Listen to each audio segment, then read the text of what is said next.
Why exactly does your brain lie to protect you? I mean, think about it. What happens when your own memories, like the very things that make you who you are, just flat out refuse to agree with each other? It's a deeply unsettling question, right? But the answer actually points to, well, one of the most brilliant and honestly desperate survival mechanisms that human beings have. Yeah, and welcome to today's deep dive, where we're going to be exploring this through a pretty wild case study.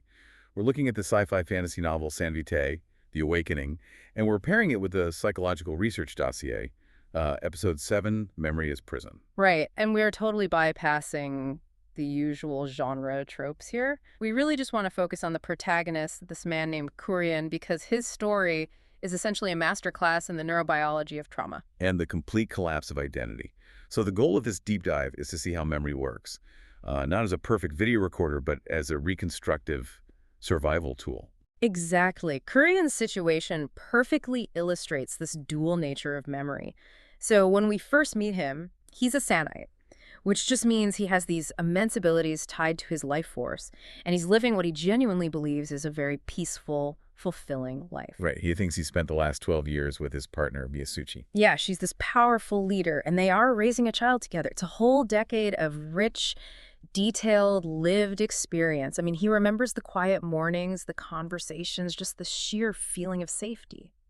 But then the narrative introduces this really jarring psychological fracture. He starts getting these violent disconnects from his reality. Mm-hmm. There is this one line early on that I think anchors the whole mystery. He's standing in what should be a sanctuary, and he suddenly thinks, why can't I remember this place when I'm home with Myasuchi? Yeah, that quote is so crucial. Right, like that's not just a passing moment of forgetfulness. That is the sound of the structural beams in his psyche just beginning to snap. Absolutely. And to understand why those beams are snapping, we have to look at the actual physical wiring of the brain under extreme, unrelenting stress. Okay, so break that down for us.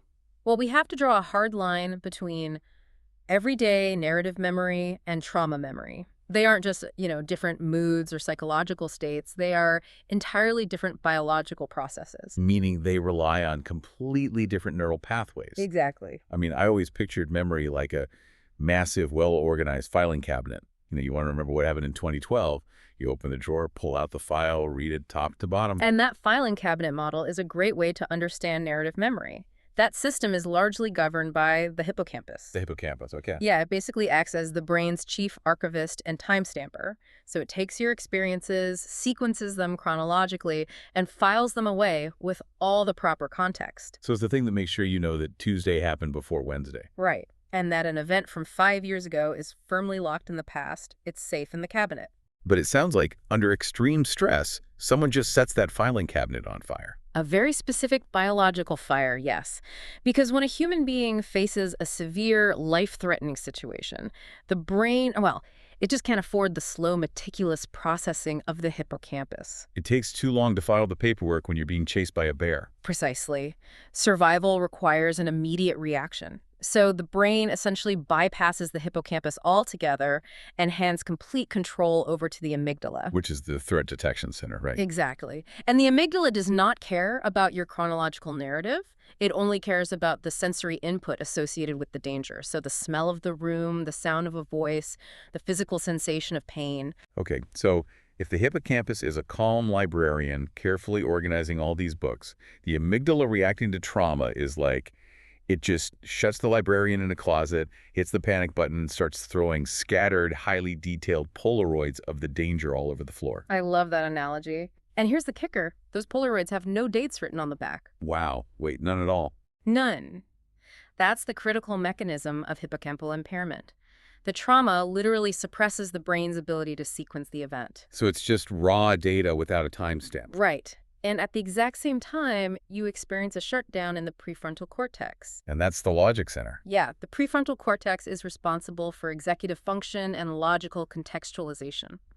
So the logical part of your brain goes dark, the timestamper is offline, and you are left entirely at the mercy of the amygdala's sensory snapshots. Which means you have all these terrifying Polaroids, but no logical voice in your head to say, hey, it's okay, this is just a picture from 10 years ago. Exactly. The brain loses its timeline completely, and this is explicitly what is happening to Kurien in the text. Because when he eventually escapes that underground vault he's trapped in, he's with a fellow survivor named Sharina. Right, and his memory of the escape isn't a neat chronological story.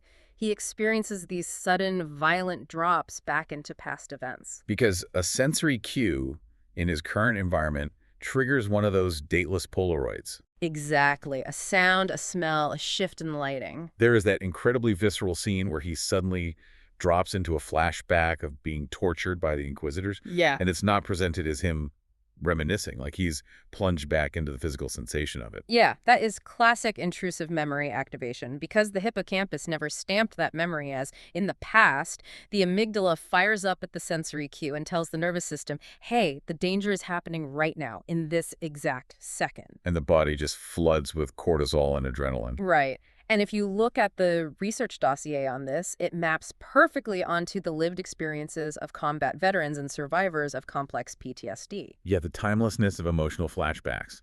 I mean, if you are listening to this and you've ever smelled a specific perfume that instantly transported you back to your grandmother's house, or heard a song that gave you a sudden heavy pit in your stomach from a bad breakup, you've experienced a tiny, harmless fraction of how sensory memory bypasses the timeline. That's a great point. But for a CPTSD survivor, it's a full system hijack. Yeah, the survivor doesn't feel like they are remembering a traumatic event.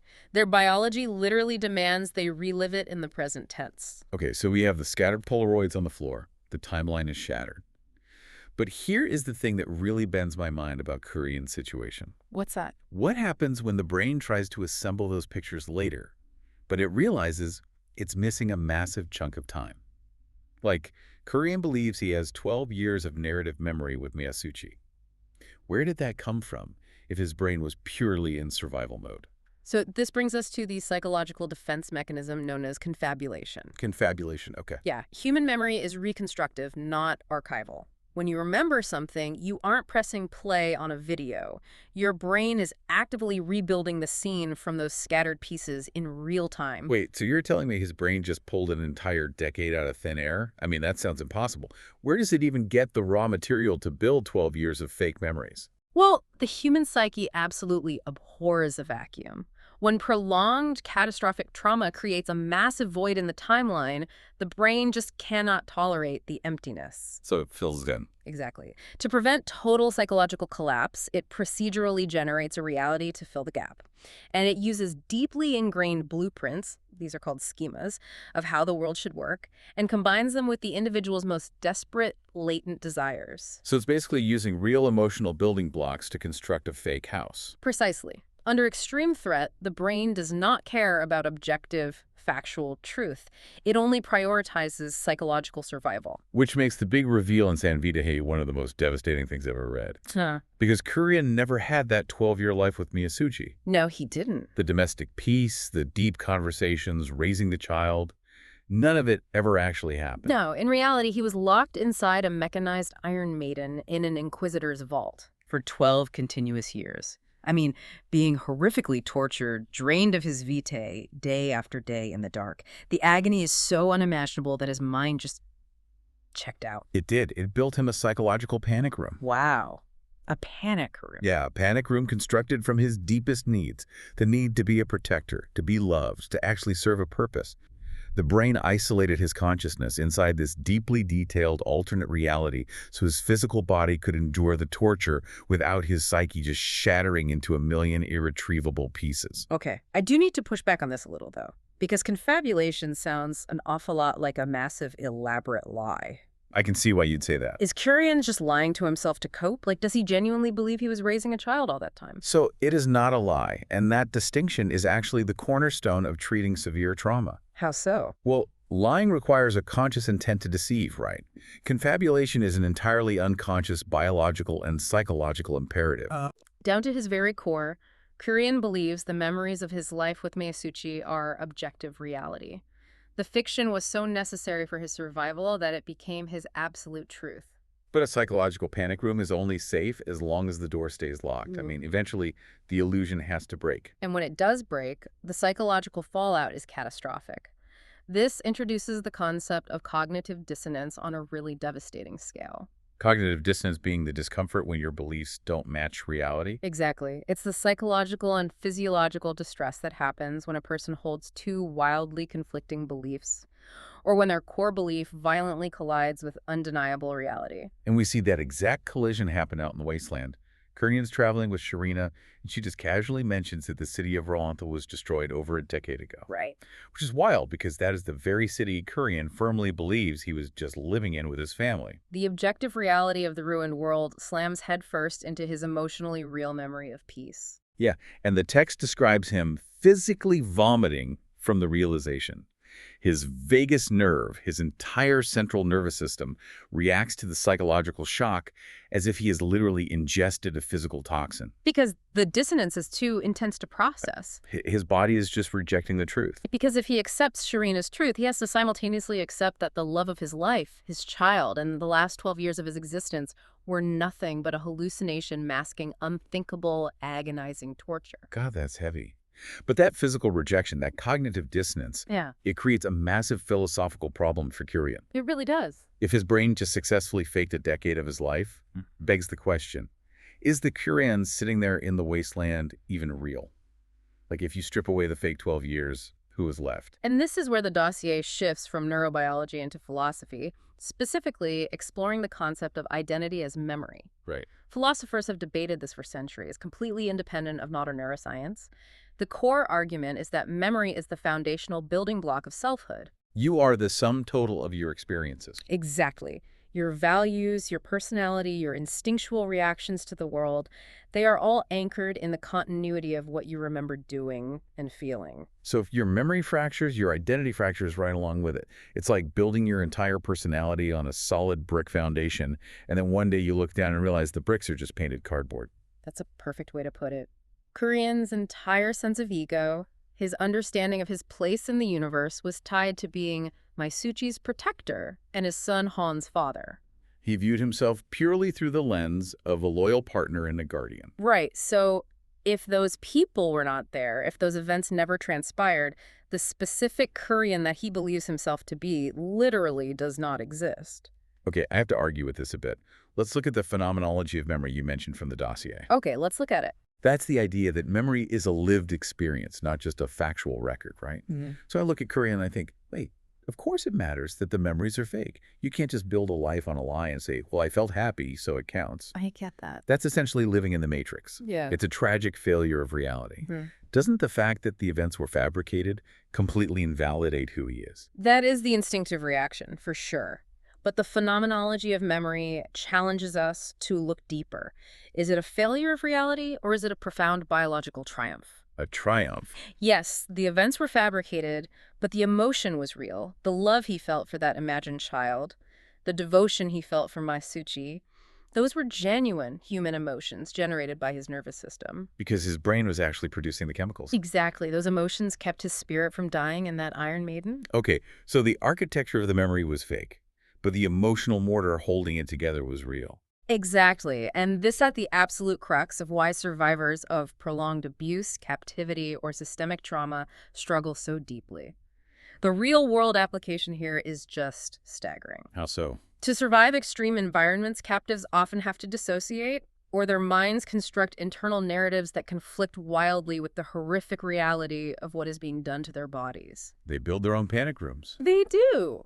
And the emotional refuges they build in their minds are entirely real in how they are experienced. The real tragedy occurs when they are physically free. Because now the internal reality clashes with the external one. Right. They suddenly have to reconcile their subjective survival memories, which often include feelings of attachment or even a bizarre normalcy, with the objective, horrific reality of what actually happened to them. They face a devastating state called epistemic uncertainty. Epistemic uncertainty. Walk us through that. It is the profound, paralyzing doubt regarding what counts as truth. I mean, if you know for a biological fact that your own mind is capable of hiding the truth from you to protect you, how can you ever trust your own recollections again? You literally second-guess your own reality. How do you know what is real right now? Man, that creates such a heartbreaking paradox for Kurien and obviously for real-world survivors too. because his memory was the refuge that saved him from the Inquisitors. But now that he's out of the vault, that exact same memory is the prison that traps him. Perfectly stated. He is completely marooned.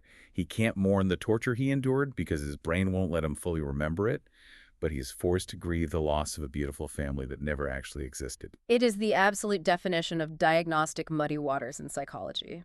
And it perfectly illustrates why treating profound trauma requires so much more than just telling a survivor what objectively happened. Right, you can't just hand someone a calendar and say, here's what happened. Exactly. You cannot just hand them a factual timeline and expect them to heal. You have to help them gently untangle the emotional truth from the factual truth without invalidating the very defense mechanisms that kept them alive. Because if you attack the defense mechanism, you're attacking the survival instinct itself. You attack the only thing that kept them breathing. You have to respect the panic room, even as you help them dismantle it. Wow. This has been such a heavy but incredibly illuminating journey. Let's try to bring it all together. Kurien's story in San Vitae isn't just some clever sci-fi plot twist designed to shock the reader. Not at all. It is a profound, beautifully articulated illustration of the brain's desperate power to protect us. We really see the extreme lengths the human mind will go to through amygdala dominance, confabulation, and the resulting epistemic uncertainty. The brain will rewrite reality before it allows the self to be destroyed. And while you, listening right now, may not be trapped in a mechanized Iron Maiden in a subterranean vault, this entire mechanism actually matters to you, because your brain right now is constantly reconstructing your memories. Oh, absolutely. We all confabulate on a microscale every single day. Really? Yes. We smooth over the rough edges of an argument to make ourselves the reasonable party. We edit our own narratives to make our past decisions make more sense in our current context. Right. We use our own schemas to fill in the blanks of conversations we only half remember. We prioritize our cohesive sense of self over strict archival accuracy, which leaves us with a deeply unsettling but pretty fascinating final thought to mull over. Yeah, that painted cardboard might be holding up more of our daily lives than we care to admit. Exactly. If extreme trauma can force the brain to literally invent a decade of safety just to survive a nightmare, what if our completely normal, everyday memories are also just the brain's edited highlights reel? What if the memory you have of your own life yesterday is just optimized to help you get through today, rather than telling you the objective truth about who you really are? Food for thought. Until next time, keep diving deep.